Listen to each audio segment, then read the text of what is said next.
trailer I picked up. Bought it about 4 weeks ago. Got a pretty good deal on it. And one of the reasons it was such a good deal was the axle needed to be replaced and the tires were shot.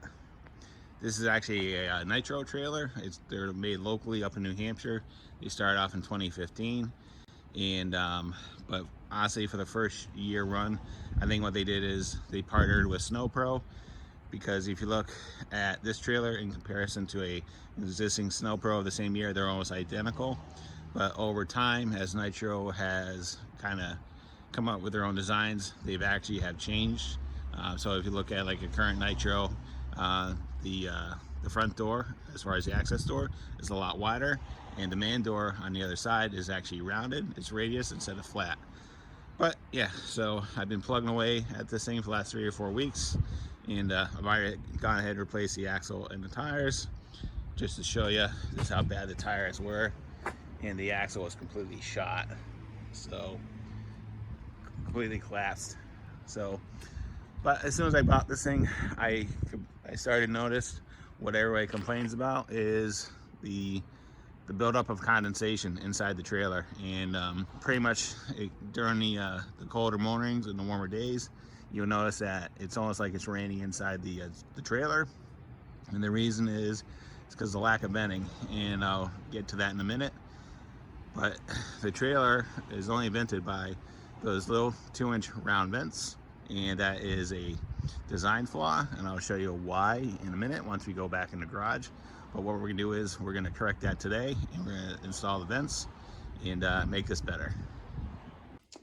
All right, so we're breaking out the whiteboard for this one, fellas, just to kind of give a better explanation of why hybrid trailers have a huge buildup of moisture, condensation, or whatever inside them while they're sitting, right? And really it comes back to the basic design of the trailer.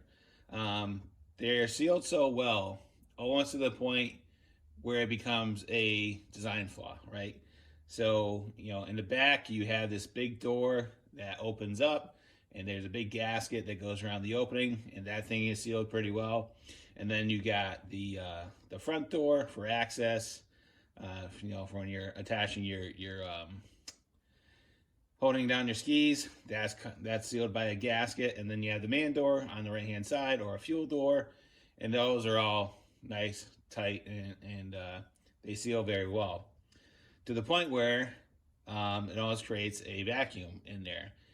And what do I mean by that, right? So if you look at any traditional hybrid snowmobile trailer in the last 5-10 years, you're gonna see 2 vents on the side, right? Basically you have a 2-inch vent on the left, and you have a 2-inch vent on the right, right? And they're mounted high up on the trailers, right? Because again, heat rises. So as heat builds up in the trailer, it's going to go up to the top. The issue with these trailers are there is no ventilation on the lower end of the trailer, right? So for something to vent, you have to have a supply and a return. In this instance, the best way to describe it is you have a buildup of hot air inside the trailer, and what's trying to happen is it's trying to vent out. But the problem is, because the way the vents are, and there's no supply coming in to replace the hot air, essentially what's going on is you have hot air that's trying to escape, right, out, but it has nowhere to draw from to replace it. So in essence, you have hot air, and then you have cold air trying to enter the trailer at the same time. So what happens is you have no airflow, because the hot air can't get out, and then the cold air can't get in. So it's basically it's at an impasse.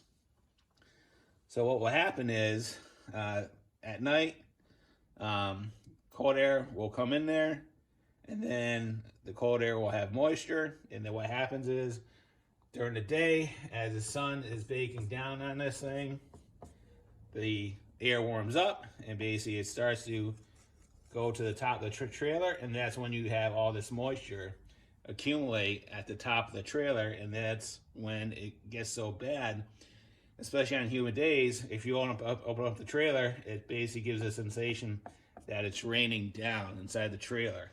It's a very common issue, especially during the winter. At the end of the day, as they're riding, they'll bring the sleds into the trailer. They're full of snow and full of ice, and they'll immediately close the doors. And what happens is, because the sled is still hot, all that stuff will melt, right, and accumulate, and then it will actually build, the trailer will start to warm up, and because the air has nowhere to go, you get the condensation, and then you actually get a heavy frost on the wood, on the decking. So the way to alleviate this is you have to install a air supply, right, and preferably at the lowest part of the trailer. So what's going to happen is you're going to create a positive air circulation in the trailer.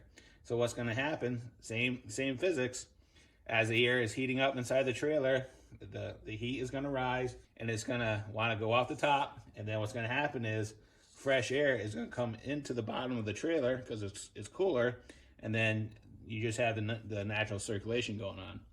So like I said, because these don't exist, you have no airflow. Some people are going to say, well, how is that different from a clamshell? So why don't we erase this, and I'll show you why. Here's a side view of the clamshell, right? Everybody knows what they look like. They've been around for years. So typically you would have the same type of 2-inch vent at the top of the clamshell, and that would always be sufficient. And they say, well, how come that vent is not functional in a hybrid? And the reason why is because with the clamshells, they are watertight, but they're not airtight. And I'll explain what I mean, right? So on the clamshell, right, you have the whole shell that pivots up and down, and then when it comes at rest, it lies on the side of the trailer. And if you look at most clamshells, there's like a rain guard, right? So any rain that comes on the trailer hits the rain guard, spills off, falls to the ground. But where it meets the side of the trailer, that's not airtight. It's actually a pretty sizable gap. That's on both sides. So then, if you look at any clamshell where it hinges up front, like right here, right? That's the front of the trailer. If you look at any clamshell, typically there's like a 1-inch to a 1/2-inch gap in front of the trailer. And the reason why is that allows the clamshell to pivot up and down. You need the clearance, right? So because of that, you have a nice spot for air to come into the trailer, right? When it's parked, when it's at rest. So to cover up that gap, so what the manufacturers will do, that 2-inch or 3-inch apron that falls in front of the trailer when it's closed, and that's there to prevent any salt, sand, water, ice, whatever from coming into the trailer, right? But it still allows air to pass through. And then on most clamshells, you have holes in the deck for the ski tie downs. So what happens is, because of all these flaws, you have air, right, coming into the trailer through multiple spots, and through basic convection, the hot air rises, and it then comes out on the sides. That's why with clamshells, you've never had this issue, because even though the clamshells were quote unquote watertight, they weren't airtight. There's so many ways for air to enter into that trailer. You never have to worry about air getting stagnant in there and collecting and basically build up moisture. So I hope that explains why there's a difference between the clamshell and the hybrids. I think everybody will agree hybrids are great for what they are, but they do have their flaws. But what we're going to do is we're going to install a couple vents into the trailer, and we're going to eliminate this issue. Right, so this is what we're going to install. These are typically referred to as Salem vents. These can either be mounted on the roof or on the sides. We're going to mount these on the sides, well, on the vertical of the walls. We're going to install one per side, with one being high and one being low. So these particular vents, they are aluminum, and they're painted black. They come with the templates and the gaskets. You can also get these in plastic, bare aluminum, and I think you can also get them in steel. But I chose to go with black aluminum just because I wanted it to kind of blend in with the trailer and not have to worry about the aluminum tarnishing on the trailer. So I went with black painted. And the way these get affixed, you have a couple options. I'm going to use stainless steel hardware. You could also use sheet metal screws or something like that. So why don't we go back out to the trailer and kind of show you what I'm thinking about the layout. All right, so what we're going to do is we're actually going to recycle the existing 2-inch vent. And so I've taken the gasket and lined it up with that first hole. And what we're going to do is we're going to drill 3 additional holes with a hole saw, one there, one there, one there. And then what we're going to do is we're going to use a cutoff wheel to connect the dots and get that out. And what we're going to do is after this, I'm going to put a piece of plywood backing between the walls to strengthen it up. And yeah, I'm going to put 3 holes into my trailer. Wish me luck. All right, so got the holes cut in the side of the trailer. That was awesome. Just use 2-inch hole saw. And what we're going to do to connect the dots, we're just going to use this 2-inch Milwaukee cut-off tool to get the rest out. Okay, so now that we have a large hole in the trailer, what I'm going to do now is I'm going to cut a piece of plywood that's going to go in between the 2 studs, or whatever you want to call them, as far as the uprights for the trailer.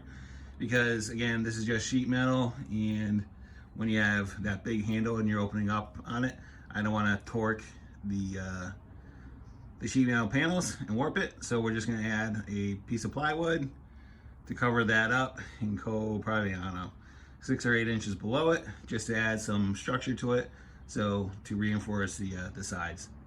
All right, so we got the plywood cut. Just ended up to be like 17 3/4 between the uprights. So definitely made it oversized. Again, definitely not gonna hurt anything. So I'd rather do it, make it a little bit stronger than it needs to, than have to do it again. I already took a Sharpie and I traced the outline on the other side. So let's go ahead and cut that out. Kind of jumped ahead, got involved with it, and I realized I wasn't filming. So, but anyway, plywood's mounted, vent's mounted.